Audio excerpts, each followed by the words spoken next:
ایک تو ہے خلق، جب چیزوں کی تخلیق ہو جاتی ہے تخلیق، پھر اگلا مرحلہ آتا ہے ان کے رزق کا، ان کی خوراک کا. کس کا جی بولیے؟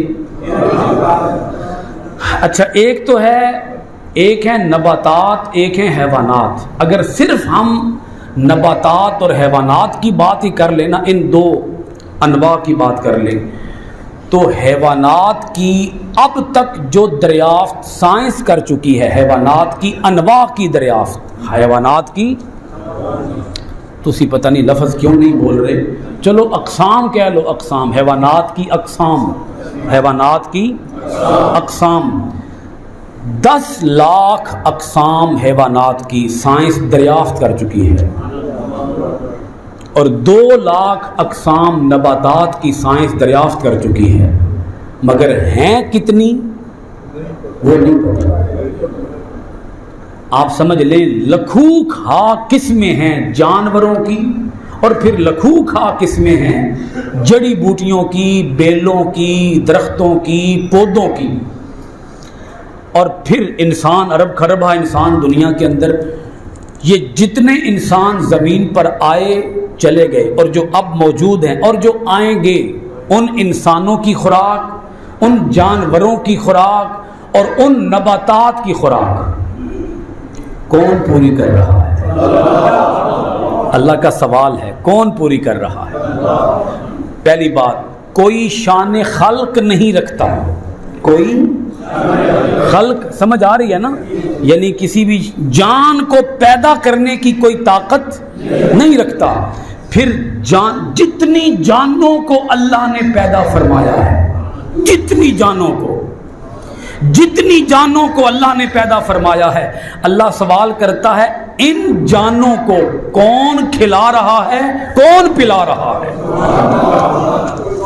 جانوں کو صرف پیدا ہی تو نہیں کرنا بھائی، تھوڑا سمجھیے گا بات کو. جانوں کو صرف، آپ کیا سمجھتے ہیں اللہ نے صرف جانیں پیدا کی ہیں بس؟ پیدا کر کے اسے پتہ ہی کوئی نہیں کہ میں نے کس کس کو پیدا کیا. وہ رب فرماتا ہے جانوں کو پیدا بھی ہم نے کیا ہے، ان جانوں کو بڑا بھی ہم کرتے ہیں. کیا کرتے ہیں بولیے؟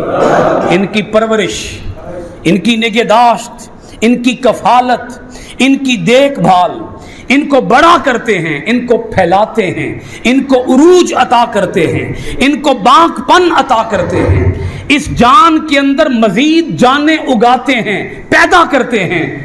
جناب حضرت موسیٰ علیہ السلام کو اللہ پاک نے جب حکم ارشاد فرمایا تھا، اے موسیٰ علیہ السلام آپ جائیں فرعون کے پاس، اس تک جا کر میرا پیغام پہنچائیں، اسے بتائیں کہ خدا وہ نہیں ہے، خدا ایک ہی ہے اور وہ اللہ ہے.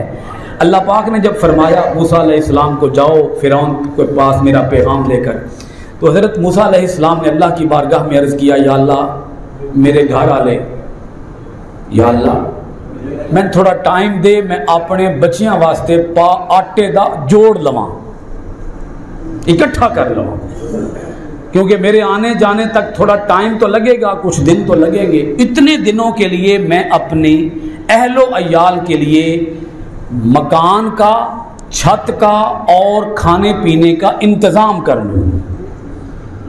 اللہ پاک نے فرمایا موسیٰ علیہ السلام تو جا. عرض کیا باری تعالیٰ تھوڑی اجازت دے، میں تھوڑا کیا کر لوں انتظام، خوراک کا، لنگر پانی کا، کھانے پینے کا کیا کر لوں. اچھا انتظام کرنا درست ہے، جو میں واقعہ عرض کرنے لگا ہوں اس واقعے سے آپ نتیجہ یہ نہ اخذ کر لیجئے گا کہ ہمیں محنت نہیں کرنی چاہیے. اللہ پاک نے محنت کرنے کا حکم دیا ہے. القاسب حبیب اللہ، روزی کمانے والا اللہ کا تو اس رب کا حکم ہے، رب کے رسول کا حکم ہے، محنت کرو، مشقت کرو. بلا شک و شبہ رازق وہی ہے، رزق کا ذمہ اس نے خود اٹھایا ہوا ہے.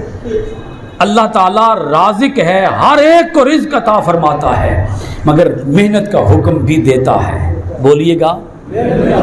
ہاں دکان بند کر کے گھر جا کے اج سو نہیں جانا. بالاما صاحب نے دسیا ہے بھئی اللہ پاک آپ روٹی پوری کردہ ہے تو تسی کہو لو جی دکان پھر بند کرو، گھر جا کے سونے آگے سن کیڑی دوڑے دکان تے بیٹھ دی. تو دکان بند نہیں کرنی، کاروبار بند نہیں کرنا. یقین یہ رکھنا ہے بھئی دیکھیں نا، یہ تو ہمارے عارضی ذرائع ہیں نا، عارضی کہہ لے، ظاہری کہہ لے، ظاہری ظاہری ذرائع ہیں. ایک انسان اگر محنت سے مزدوری کر رہا ہے تو وہ کیا سمجھتا ہے کہ یہ رزق میں نے کمایا ہے. حقیقت میں تو رزق دینے والا اللہ ہی ہے. ٹھیک ہے جی. جناب حضرت موسیٰ علیہ السلام نے عرض کیا میں اپنی اولاد کے لیے, اپنے بیوی بچوں کے لیے کوئی کھانے کا انتظام کر دوں. اللہ پاک نے موسیٰ علیہ السلام کو اپنی شان رزاقی دکھائی. شان کیسے دکھائی؟ فرمایا موسیٰ جس چٹان پہ کھڑا ہے اس چٹان پہ پتھر اپنا عصا مار. موسیٰ علیہ السلام نے عصا مارا, چٹان پھٹی. اس چٹان کے اندر سے ایک اور بڑی چٹان ظاہر ہوئی. فرمایا اس پہ بھی اپنا عصا مار. موسیٰ علیہ السلام نے پھر عصا مارا. اس چٹان کے اندر سے ایک پتھر نکلا. فرمایا اے موسیٰ علیہ السلام اس پتھر کے اوپر بھی عصا مار. موسیٰ علیہ السلام نے عصا مارا. اندر سے ایک جانور نکلا. اس جانور کے منہ میں بالکل تازہ گھاس تھی اور وہ کھا رہا تھا. بالکل تازہ گھاس اور وہ کھا رہا تھا.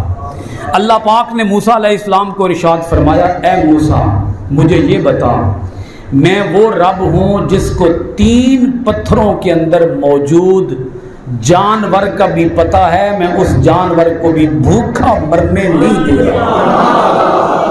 اگر 3 پتھروں میں بند جانور کو بھوکا مرنے نہیں دے رہا تو اے موسیٰ تجھے تیرا کیا خیال ہے میں تیرے بیوی بچوں کو بھوکا مرنے دوں گا؟ اگر تو میرے حکم کی تعمیل کرے گا تو تیرے بچوں کو رزق کھلانا یہ بھی مجھ رب کا کام ہے. میں رب ہوں اور رب العالمین ہوں. بولیے گا ذرا رب العالمین. اور میں رب الناس ہوں, رب الناس. رب نے 2 جگہ پر یہ بات ارشاد فرمائی ہے. دونوں باتیں بڑی مزے کی ہیں. ایک آیت ہے پہلی سورت کی پہلی آیت,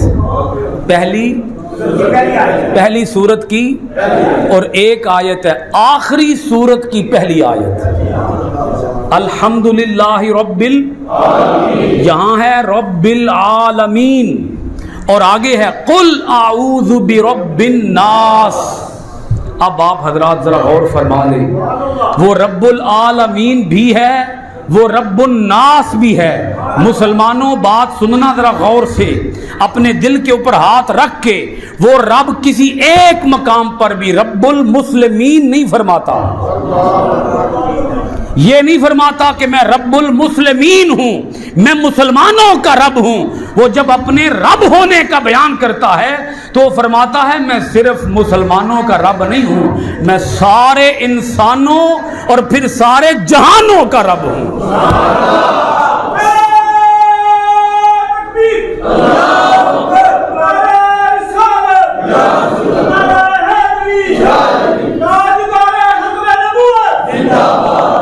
سارے انسانوں اور سارے جہانوں کا رب ہوں.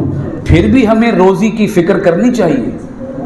فکر نہ کریں, محنت کریں, ٹینشن نہ لیں, غم نہ کھائیں, دکھ نہ بنائیں اسے. اگر ٹینشن لینی ہے تو وہ لیں اعمال صالحہ جمع کرنے کی. فکر کرنی ہے تو آخرت کی فکر کریں, دنیا کی فکر نہ کریں. وہ رب نے لکھا ہوا ہے, لکھا ہوا مل کے رہے گا کہ نہیں ملے گا. ایمان کچا ہے یا پختہ ہے؟ اس پر ایمان پختہ کریں کہ رب نے پہلے تو لکھا ہوا ہے اور لکھا ہوا مل کے رہے گا. بولیے گا لکھا ہوا, کیونکہ وہ مسلمانوں کا, صرف مسلمانوں کا رب نہیں ہے, وہ دنیا کے سارے انسانوں اور دنیا کے سارے جہانوں کا رب ہے. قبر میں پہلا سوال بھی یہی ہونا ہے. منکر نکیر پہلا سوال یہ پوچھیں گے 10 خبر نے آ دنیا تے بڑا رزق پیچھے نسدا رہے ہیں, 10 تے صحیح تیرا رب کون ہے؟